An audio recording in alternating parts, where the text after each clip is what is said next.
You know, when a video starts with me not wearing any makeup, that we're going to be testing something out today. I'm going to be talking about makeup brushes, specifically Rephr brushes. These have all been out for a long time. Some of them are no longer available. We'll talk about it. I was tidying up this room, which is a bit chaotic.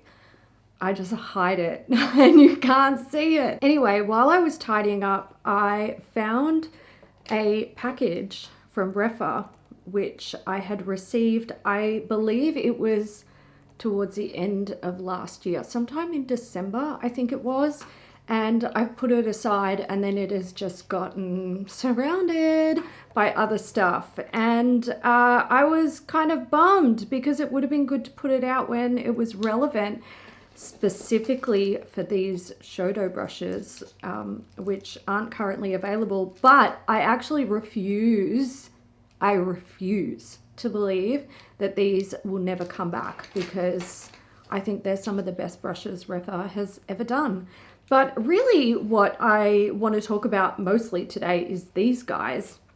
This is the LC range. So we've got the 1, the 2, and the 3. They are synthetic brushes. So they're Rephr's first synthetic brushes. Well, not exactly first, but these are the ones that have kind of gone to market. They did have some prototype brushes just to kind of get an idea for what people thought of these brushes, and this is like the final iteration of them. Now, I've never used synthetic brushes from Rephr, so I thought it would be interesting to try them out. You might consider me a little bit of a brush snob. I don't think I am. I just think I have a lot of experience with brushes, and I like what I like. And typically I like a natural hair. But there's certainly a time and a place for synthetic brushes, and that is typically in a liquid and cream setting, which is exactly why this is called the LC range. It stands for liquid and cream. Makes perfect sense. Some more info. They are $50 for the set of 3 brushes. They're quite dense but still have nice movement. They feel fairly soft, which is great. I'm a bit nervous about using them, not gonna lie, mostly because my skin is so incredibly dry at the moment, and I'm worried I'm gonna get like streakiness and stuff like that, but it's fine, it's whatever. Now, we'll start on the creams in a minute, but I actually wanna talk about these brushes. These are the Shodo brushes. Now, I did a review on the first 3 that came out. I've got the 2, the 3, and the 00 brush. Here I did like a, face of makeup using them, and my God, I love these brushes so much. They have, a jagged cut is not the right term for it, but they're kind of like feathered at the tips of the brushes, and the application the brushes like this give you is really beautiful and diffused, and like it can look so incredibly natural and amazing, and I love them. I have some that are similar from Hakuhodo. They were very, very expensive, and I'm so happy to have more in my stash. Now, after they released these, they did release 2 more. And these ones are slightly larger and slightly smaller. So we have the 04 here, which is still available on the Rephr website, and we have the 01. Now, if these don't come back to the Rephr website, I'm going to throw a tantrum. Not really, but maybe. So where these kind of fit into, set this one aside, where they fit into the range, just to give you a little bit of size comparison. So this one here is one of the new ones, and this one here is also one of the new ones. So you've just got a smaller version of the smallest one and a larger version, that was hard to say, larger version of the largest one, and then there's this one, which is more of a flat shader style brush. I am going to play with these on my eyes today. I'm gonna try and focus on using these 2 mostly. Okay, let's put some color on these eyes. So I'm gonna take the 04 brush. I'm gonna use some Pat McGrath on my eyes today, because this is what's in my eyeshadow palette testing series. Whatever this palette is, it's the God, I don't even know. Mothership Sublime. I'm going to use this, and I'm going to use whatever this one is, Mothership 5. So I've decided to use this Pat McGrath's palette today because I actually haven't been liking the mattes very much, and I thought if there's going to be any brush that can kind of make these eyeshadows what I want them to be, it's going to be this one. So let's see what we can do.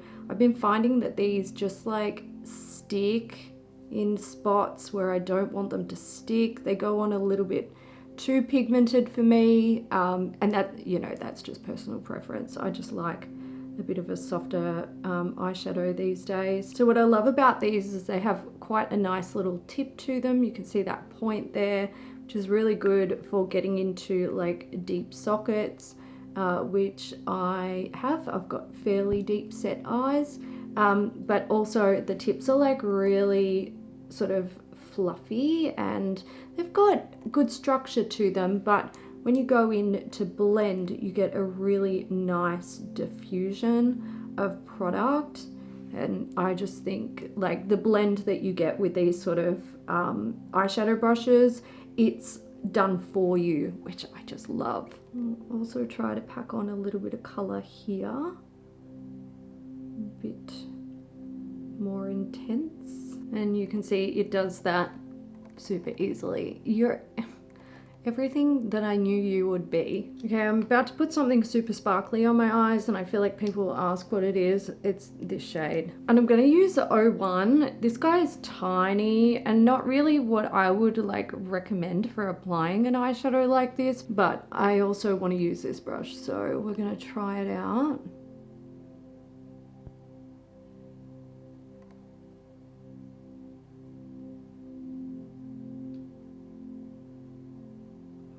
Oh man, these eyeshadows from Pat McGrath, these like sparkly, translucent, gorgeous things are, oh God, I'm living for them at the moment. Little bit of fallout, not surprising. That was probably my biggest fear with this brush. It, like I said, not really good for what I was doing, but since I'm trying to do a really simple eye look, I just went with it. That fallout shouldn't be too hard to clean up. I'm just going to use my primer to see if I can pick it up on a cotton pad.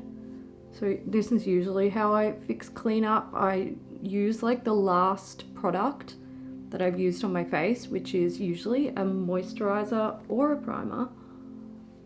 Since I'm project panning, it's a primer. And yeah, I just pop it on a cotton pad and then wipe it off. That's pretty good. I think makeup will cover anything that I've missed. And if it doesn't, then I'm gonna have a couple of glitter specks on my face and I don't mind. Let's try out these synthetic brushes. I am kind of excited to see how these go. I'm gonna use the Lisa Eldridge Seamless Skin Enhancing Tint. My shade is T6.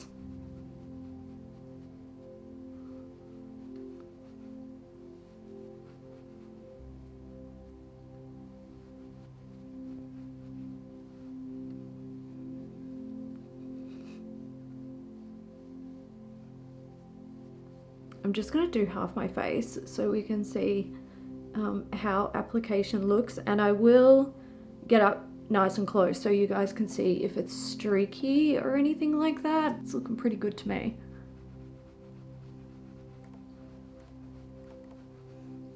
So where is it? I do have a couple of little like dry patches of skin just here. I don't know if you can, I feel like you guys can't, oh God, can you see that? I don't know. It's not much. I did exfoliate this morning to within an inch of my life because my skin was literally like peeling off when I was washing my face. But it looks beautiful. I might just stay up close while I apply a little bit more and you guys can see. So yeah, product is going to play a part. Some products, like, you know, foundations, creams and stuff like that, they just naturally are a little bit more streaky. This product is not. It is gorgeous, but your brush is definitely 100% going to play a part in application as well. It's going to be about the evenness of the application, the opacity of the application, and how thick the product looks on your skin. I personally feel like this looks almost like there is nothing on my skin. I am building it up now. You can see that is quite a thick layer. Like, I'm going to take some of that and move it over to this side because it is a bit too much for me. But if we build it right up, you can see like there's still not really a lot of brush strokes in it. I think the brush applies the product really beautifully, blends it out really beautifully. It's nice and even. Another problem area for me is my nose. What I find is that like getting brush strokes in the product on my nose is like a constant problem. But yeah, I don't feel like I'm really getting that. I do have some dryness. I'll try and show you guys. Along like this area here, especially here, hopefully you guys can see that. But not like I don't have brush strokes. It's just, you know, product sticking to dry skin. Okay, let's put on some concealer. I am applying a lot less than what I would if I was using a sponge, because based on how much product this absorbed, which honestly looks like none at all, which I just love, I fear that this brush is also going to not absorb a single skerrick of product. And if I put too much concealer on my face, I need to find a place for it. Like, less is more, and I can add if I need it.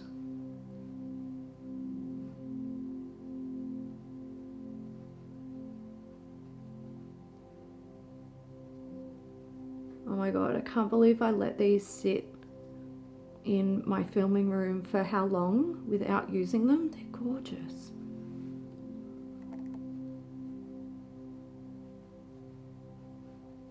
Okay, so you will be able to see, hopefully, that as I'm sort of blending out this excess of product, I am getting brush strokes. If you look on this side, it all blended out quite easily. So I definitely think the less is more is the way to go. The brush is looking fairly clean, so it's not holding on to a lot of product, which means whatever you're putting on your face, like I said, you've got to find a place for it. And if it's too thick, you're going to get those brush strokes in the product. Okay, little camera readjustment to get into some colored cream products on the face. So I'm going to do bronzer, blush, and highlight using a single brush. Will I clean in between? Spot clean? I don't know. Well, we'll see how this holds on to product. I'm not gonna lie, I am nervous about how much of this I'm picking up. This is the NARS Sunkissed Bronzing Cream in Laguna.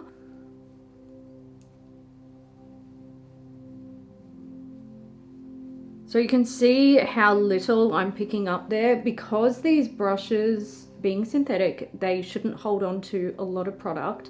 I would say, based on my experience, that's not universally true for all synthetic brushes. Sometimes they do hold a lot of product in the bristles. You can especially see that with lighter brushes.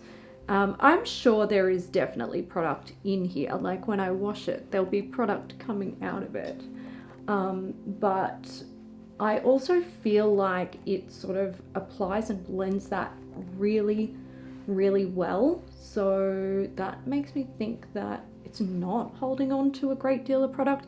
Maybe what we'll do, no, we'll do it after, otherwise I have to wait for the brush to dry and I can't be bothered. Let's continue.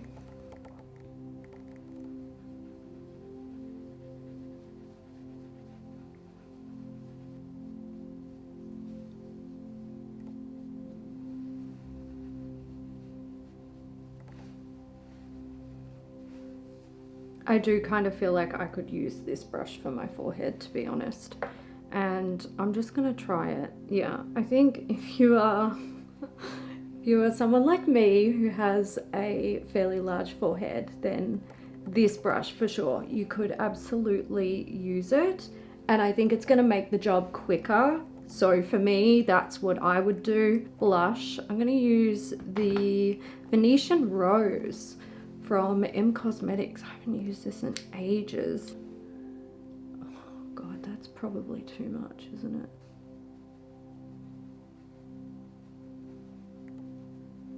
No, that is a very forgiving blush. I forgot how good that is.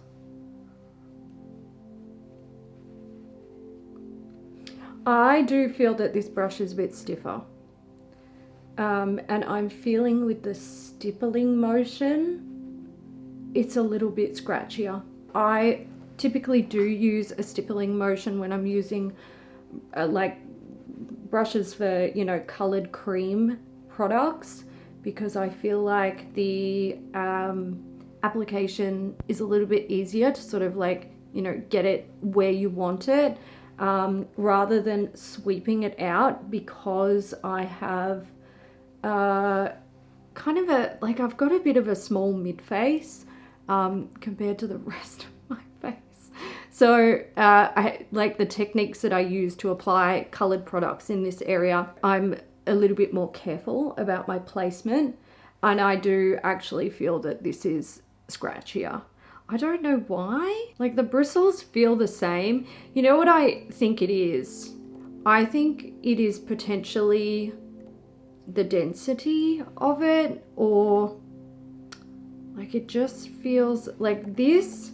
When I push down like this, it feels like it has more give. And this one feels like it is firmer, and I think that's what's going to be causing that like sort of scratchy feeling on the cheek, which I didn't experience with this smaller one, which also, that's got pretty good give. But again, I wasn't stippling with this one, so that may... No, I just don't feel like it's there. I don't know why this one would be a bit scratchier, but it does feel scratchier on application. Let's go in with highlight. Here's an old one that I absolutely love and haven't used enough. Tarte Shape Tape Glow Wand. Mine is the shade Alight. I'm gonna put a lot of this on because I really like it.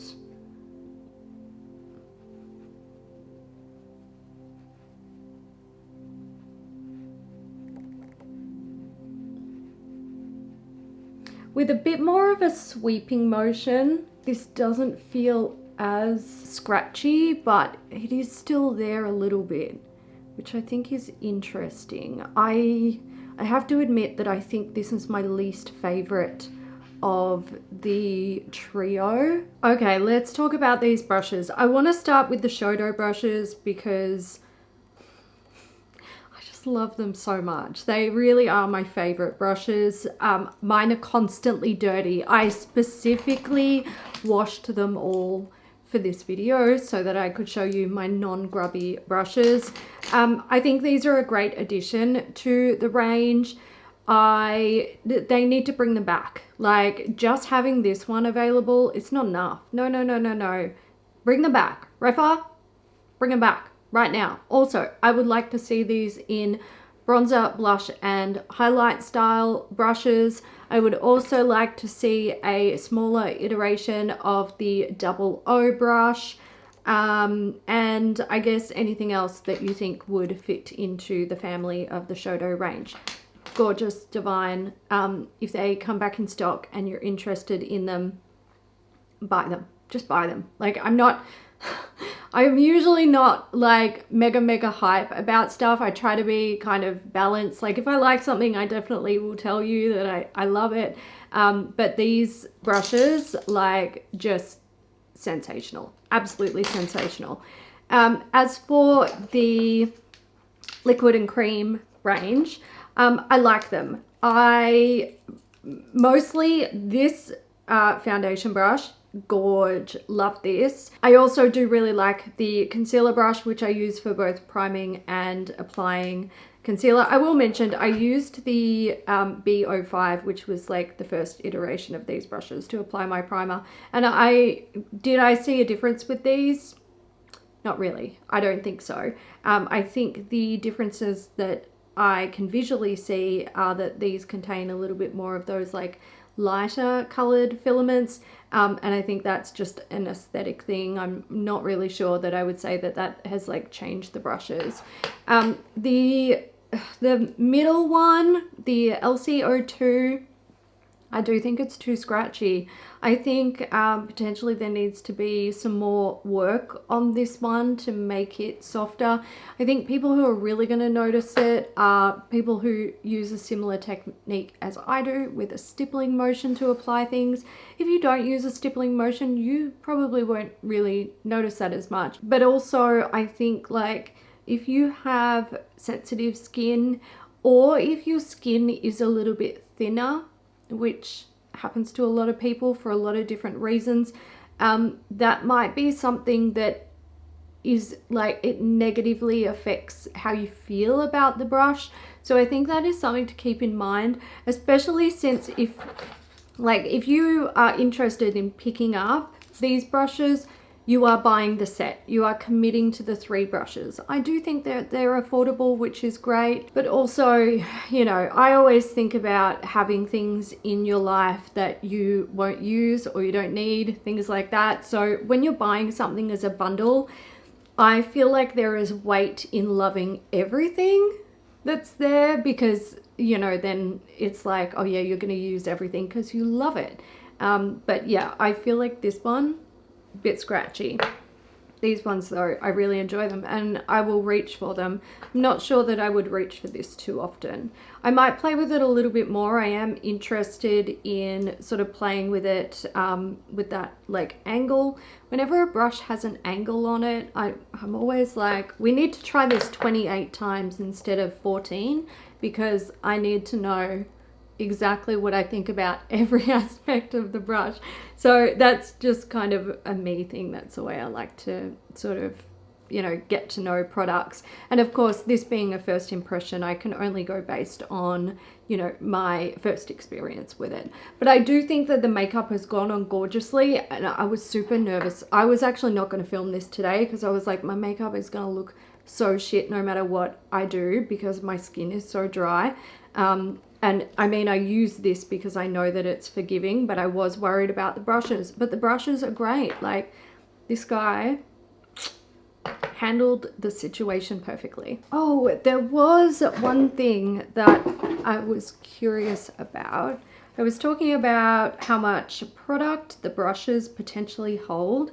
And I was going to do this earlier, but it would have just made filming more difficult. I am going to spot clean the brushes. So I've just got tissue here. This is isopropyl alcohol, damp tissue. Give it a spot clean and see how much is in there. Gosh, it's not much.